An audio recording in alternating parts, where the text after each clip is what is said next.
Razer Book 13. The new productivity laptop from Razer aimed at working professionals. Built to take on Dell XPS 13, this new Ultrabook has some striking resemblance with Razer Stealth 13, one of their flagship gaming laptops. But before we delve into this, please remember to like this video and subscribe to be notified once we post new content. Let's get started. The new Razer Book 13 is a fantastic premium Ultrabook featuring Razer's signature lightweight aluminum chassis design, available in Mercury White. Compared to the Stealth 13, Razer Book 13 is about 10% smaller. This is mainly due to its thin bezels. The keyboard is the same familiar Razer keyboard with RGB lighting. However, there is an interesting new tweak to it.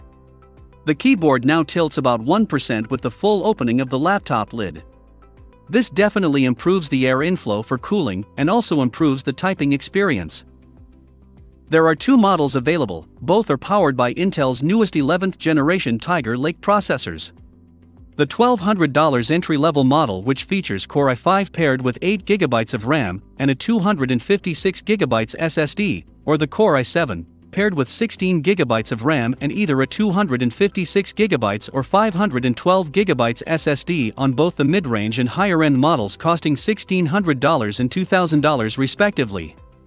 An important thing to note is that storage is upgradable on all configurations, but the RAM is soldered to the motherboard. All models come with Intel Iris Xe integrated graphics. This GPU is capable of playing entry-level gaming that is not GPU intensive and powering some light photo and video editing. For display options, you have a choice of a non-touch Full HD with touch, or 4K with touch.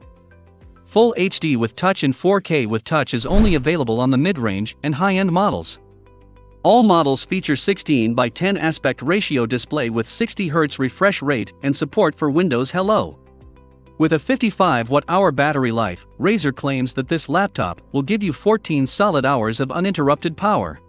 For connectivity, Razer Book 13 features a microSD card reader, HDMI 2.0 port, 2 Thunderbolt 4 USB-C ports, 1 USB 3.2 Type-A port, and a 3.5mm headphone jack. Charging is done via USB-C. The laptop also has upward-firing speakers with THX spatial audio, as seen on last year's Razer Blade Stealth 13 but with thinner speakers. If you are looking for a premium well-built lightweight productivity Ultrabook, this new Razer Book 13 might be an excellent option for you to check out once it hits the stores sometime this November. What do you think of Razer Book 13? Do you prefer it to Dell XPS 13? Do let me know in the comments below. Please click the like button if you got some value from this video and also subscribe for more great contents. Thanks for watching.